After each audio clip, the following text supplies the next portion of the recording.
राधे राधे। जय श्री कृष्णा। कैसे हैं आप सभी लोग? मेरी प्यारी माताओं, बहनों और भाइयों, आप सभी का हमारे YouTube चैनल व्रत पूजा त्योहार उपाय में स्वागत है। आज हम भादो मास की शुक्ल पक्ष की परिवर्तनी एकादशी व्रत की कथा सुनेंगे, लेकिन उससे पहले जान लेते हैं भादो मास की एकादशी कब है, शुभ मुहूर्त क्या है, व्रत का पारण किस दिन होगा। भाद्रपद माह के शुक्ल पक्ष की एकादशी तिथि का आरंभ 6 सितंबर 2022 मंगलवार को सुबह 5:45 पर होगा। एकादशी तिथि का समापन अगले दिन 7 सितंबर 2022 बुधवार को सुबह 3:04 पर होगा। परिवर्तनी एकादशी पर इस बार बेहद खास संयोग बन रहा है। इस दिन बन रहे 4 संयोग एकादशी के महत्व में बढ़ोतरी कर रहे हैं। परिवर्तनी एकादशी पर आयुष्मान, रवि, त्रिपुष्कर, सौभाग्य योग बन रहा है। इन योग में भगवान विष्णु की पूजा करने से शुभ फल की प्राप्ति होती है, हर कार्य में सिद्धि मिलती है। परिवर्तनी एकादशी का व्रत मोक्ष प्राप्ति का फल प्रदान करता है। इस व्रत के प्रभाव से पाप कर्मों का नाश हो जाता है। एकादशी का व्रत सभी व्रतों में उत्तम माना गया है। इस दिन जल्दी उठकर स्नान, साफ कपड़े पहनकर मंदिर में दीप जलाएं और व्रत का संकल्प लें। पूजा की चौकी पर लाल कपड़ा बिछाकर भगवान विष्णु की प्रतिमा स्थापित करें। भगवान को पूजा में पीले फूल, फल, मिष्टान इत्यादि अर्पित करें। इस दिन दान भी अवश्य करना चाहिए। इस दिन दान करने से विशेष फल की प्राप्ति होती है।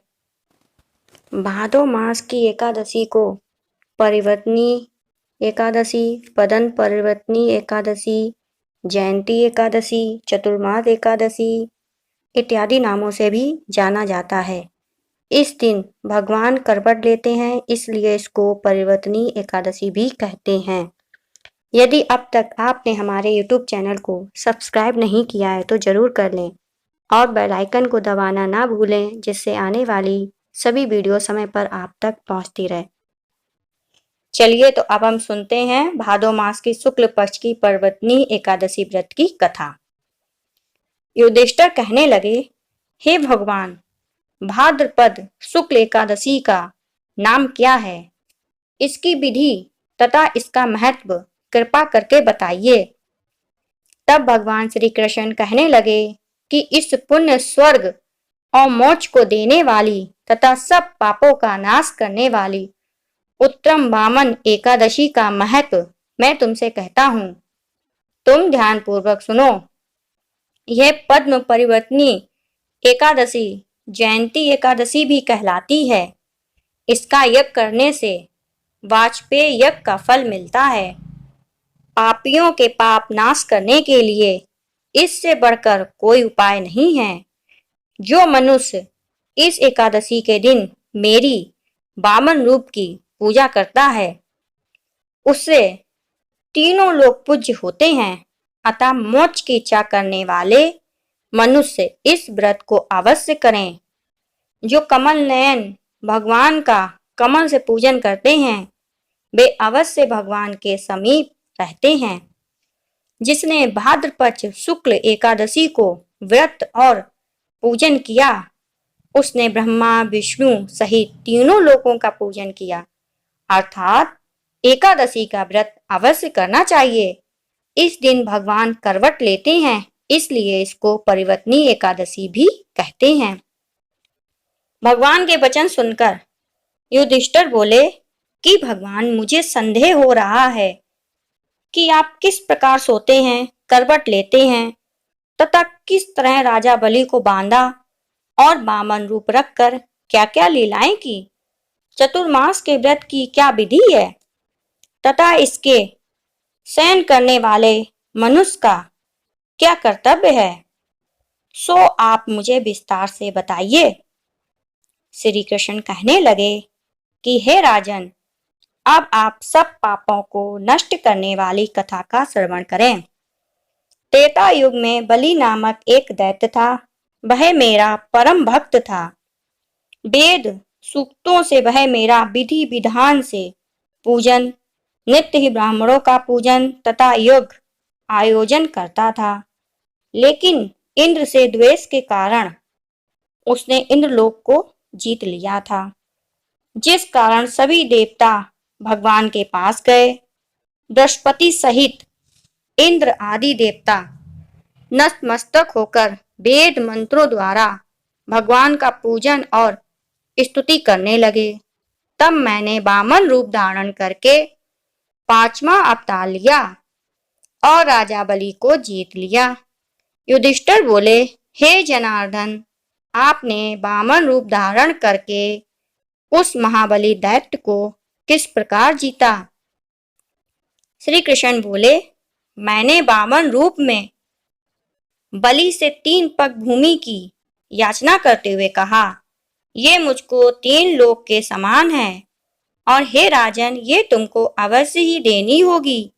राजा बलि ने इसे तुच्छ याचना समझकर 3 पग भूमि का संकल्प मुझको दे दिया और मैंने अपने त्रिविक्रम रूप को बढ़ाकर यहाँ तक कि भूलोक में पद, भुवलोक में जांघा, स्वर्गलोक में कमर, महलोक में पेट, जनलोक में हृदय, यमलोक में कंठ की स्थापना कर सत्यलोक में मुख, उसके ऊपर मस्तक स्थापित किया।